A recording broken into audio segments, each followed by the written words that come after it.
Hello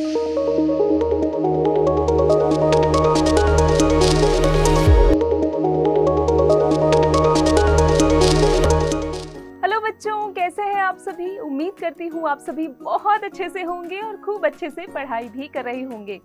बच्चों, क्या आप जानते हैं कि मैं कौन हूँ? जी हाँ बच्चों, मैं हूँ आपकी टीचर और मेरा नाम है मनीषा झा। बच्चों, हिंदी में हम क्या क्या पढ़ने वाले हैं? क्या क्या पढ़ेंगे? रोचक कहानियों के बारे में, संवाद के बारे में और कविताओं के बारे में। तो बच्चों, कक्षा की शुरुआत करते हैं। बच्चों, पाठ है उपकारी वृक्ष। ये एक लेख है।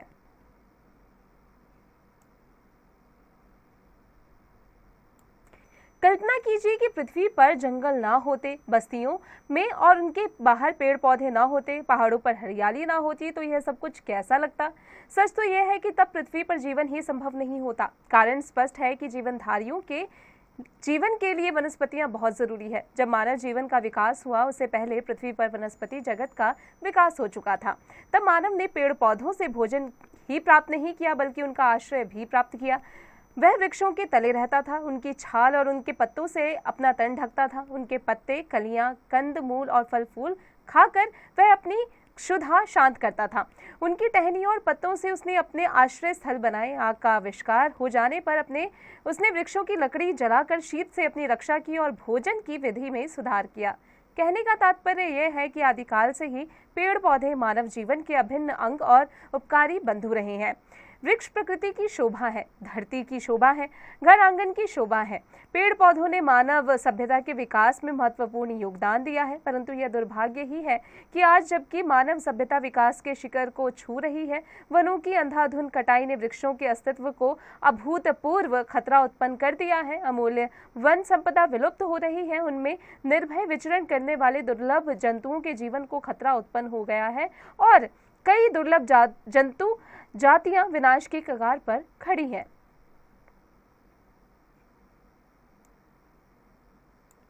वृक्ष अमित दानी है। ये हमें रसीले और शक्ति से भरपूर स्वादिष्ट फल देते हैं। वनवासी लोग वृक्षों के कंदमूल और फलों पर गुजारा करते हैं। शहरों में ये फल आय और रोजगार के साधन है। फलों का और उनके उत्पादों का आयात निर्यात भी होता है। वृक्ष हरियाली देते हैं, छाया देते हैं, धरती के तापमान को कम करते हैं, वायु को शुद्ध करते हैं और हमें प्राणवायु देते हैं। इनकी जड़ें काम आती है, छाल काम आती है, फूल, फल, बीज और पत्तियां भी काम आती हैं। इनके तने से मकान के लिए दरवाजे, चौखटें तथा कड़ियां बनती है और ड्राइंग रूम के लिए तरह तरह का फर्नीचर बनता है।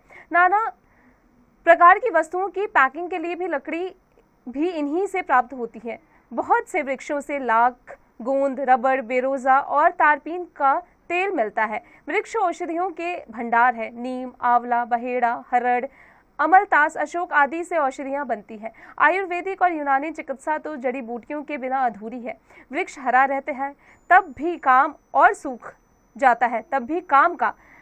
वृक्षों की सूखी टहनियां और सूखी लकड़ी ईंधन के काम आती है। हरी सूखी पत्तियों से उत्तम खाद बनती है। वृक्षों की जड़ें मिट्टी के कटाव को रोकती हैं। इनके कटने से पहाड़ खिसकने लगते हैं, भूस्खलन होने लगते हैं। वृक्षों के न होने से उचित मात्रा में वर्षा नहीं होती। पर्याप्त वर्षा न होने से खेती नहीं हो सकती। मनुष्यों और पशुओं के लिए पानी की समस्या हो जाती है। वृक्षों का सफाया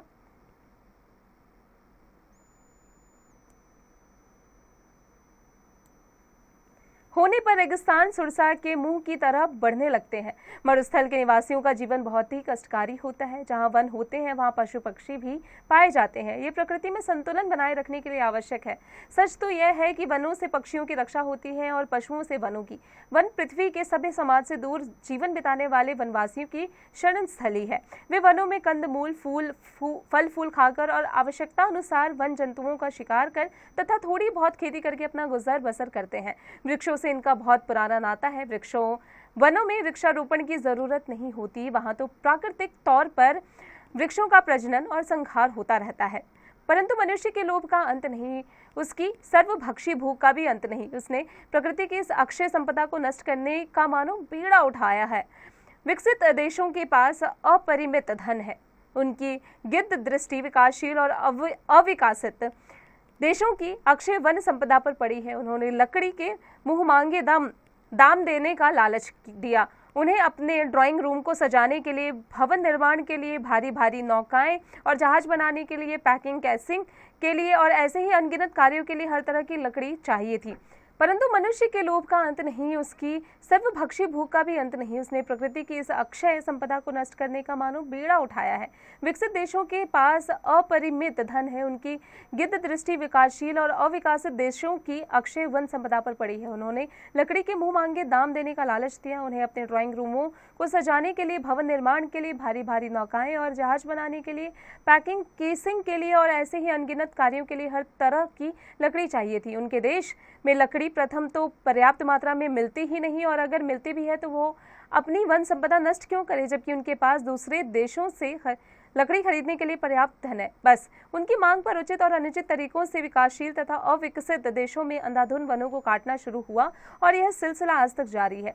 कुछ डॉलरों, पाउंडों या रुपयों के प्रलोभन में इतनी बड़ी हानि, यह अपने पैरों पर कुल्हाड़ी मारना नहीं तो और क्या है। जो हाथ भोजन देता है, क्या उसे ही काट देने जैसी मूर्खता नहीं है।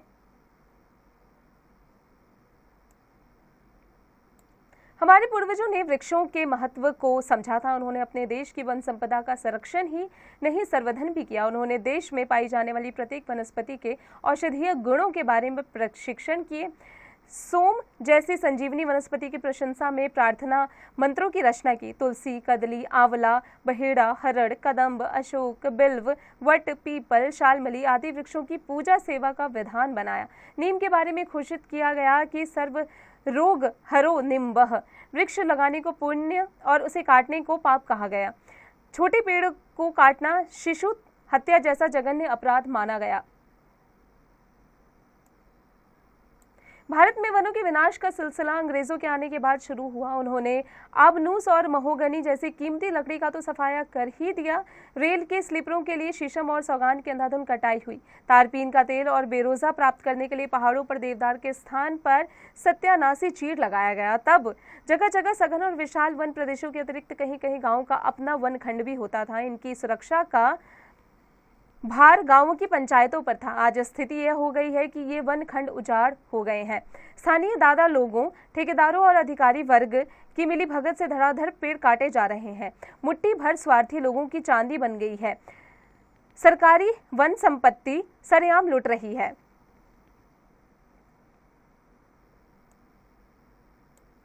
परंतु हर बात की हद होती है। उत्तराखंड के पर्वतीय लोगों ने, विशेषकर वहां की महिलाओं ने चिपको आंदोलन चलाकर इस लूट को चुनौती दी।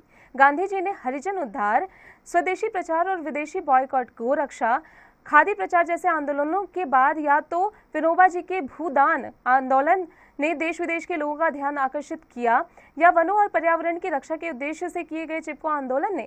जोधपुर राज्य में 300 वर्ष पूर्व विश्नोई जाति के लोगों ने भी खेजड़े के वृक्षों की रक्षा के लिए ऐसा ही आंदोलन चलाया था। संतोष की बात यह है कि आज लोगों और सरकार का ध्यान वन संरक्षण तथा वृक्षारोपण कार्यक्रम की ओर गया है। आशा है कि हम अपने इन परम उपकारी बंधुओं का संरक्षण तथा संवर्धन करेंगे तथा देश के प्राकृतिक संतुलन को बनाए रखेंगे। वृक्ष को एकदम काटने की अपेक्षा उसकी आयु भर उससे ऑक्सीजन, शुद्ध वायु, फल फूल, बीज तेल और लकड़ी प्राप्त करते रहने में तथा सूखने के बाद उससे सूखी काष्ठ प्राप्त करने में अधिक लाभ है। उसे एक कदम काटना तो ऐसा ही मूर्खतापूर्ण कार्य है जैसे कि एक बार में ही सारे अंडे प्राप्त करके आशा में मुर्गी का पेट चीर देना। विश्व की दिन प्रतिदिन बढ़ती जनसंख्या ने भी वनों और वृक्षों के विनाश में कम भूमिका नहीं निभाई है। भारत की आबादी पिछले 4 दशकों में लगभग दोगुनी हो गई है। वनों को काटकर कृषि योग्य भूमि का विस्तार हुआ है, चारागार बनाए गए हैं, ईंधन की समस्या बढ़ी है। इस सबके लिए वृक्षों पर कुल्हाड़ा बजा है। जो हुआ सो हुआ। अब अपना नैतिक और धार्मिक कर्तव्य समझकर वृक्षों का संरक्षण और संवर्धन होना चाहिए। सूखा, बाढ़, प्रदूषण, वर्षा की कमी आदि के रूप में वृक्ष काटने के दुष्परिणाम हम भोगने लगे हैं, पर ये तो मात्र चेतावनियां हैं। यदि हम समय रहते नहीं चेते तो मानव जाति का अस्तित्व ही खतरे में पड़ सकता है। संकलित शब्द पिटारा, वर्ड मीनिंग्स, कल्पना करना, सोचना, विचार करना, स्पष्ट, साफ। वनस्पति जगत, पेड़ पौधों की दुनिया, आश्रय, आसरा, तले नीचे, सुविधा, भूख, आश्रय स्थल रहने की जगह, तात्पर्य मतलब अभिन्न अलग न होने वाले, अंधाधुन अत्यधिक विलुप्त समाप्त या गायब, बिना निर्भय बिना डर के, दुर्गम कठिनता से उपलब्ध, कगार द्वार, उत्पाद उत्पन्न वस्तु, पर्याप्त काफी, समस्या परेशानी, गुजर बसर जीवन निर्वाह, नाता संबंध, सर्वभक्षी सब कुछ खाने वाले, अक्षय कभी समाप्त न होने वाले, अपरिचित असीमित, संरक्षण रक्षा करना, संवर्धन वृद्धि करना, विधान विधि, दशक 10 वर्ष का समय, चेते होश में आए, धार्मिक धर्म से संबंध रखने वाले।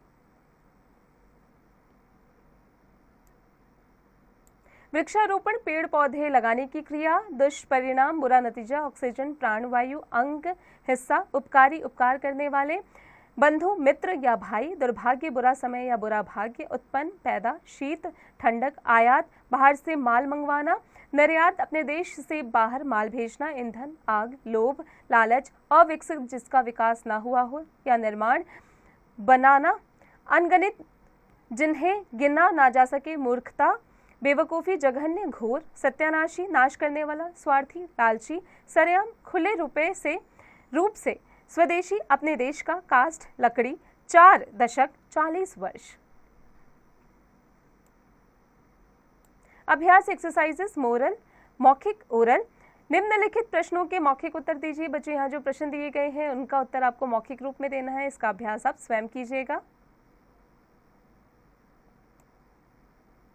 लिखित रिटर्न, निम्नलिखित प्रश्नों के उत्तर दीजिए। बच्चों यहाँ जो प्रश्न दिए गए हैं उनके उत्तर आपको लिखित रूप में देना है, पाठ का अभ्यास करके, उसकी मदद से, पाठ की मदद से इसका अभ्यास, इन प्रश्नों के उत्तर का अभ्यास आप स्वयं कीजिएगा।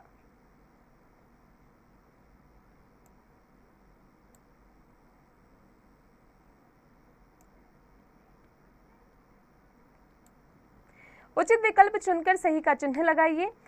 वनस्पति जगत से आप क्या समझते हैं? पेड़ पौधों की दुनिया। आगे का अभ्यास स्वयं कीजिएगा।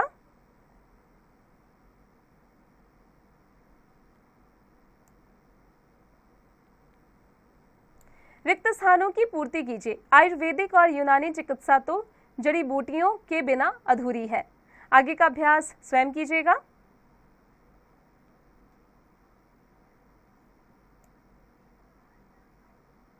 भाषा ज्ञान लैंग्वेज नॉलेज, निम्नलिखित शब्दों में एक प्रत्यय जोड़कर नए शब्द बनाइए। भूगोल जमा एक भूगोलिक। आगे का अभ्यास स्वयं कीजिएगा।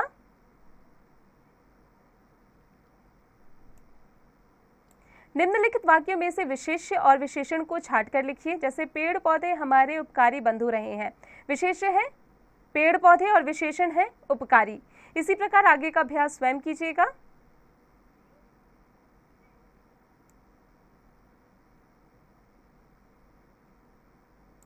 दिए गए वाक्यांशों के लिए एक शब्द लिखिए। अलग ना होने वाला, अभिन्न। आगे का अभ्यास स्वयं कीजिएगा।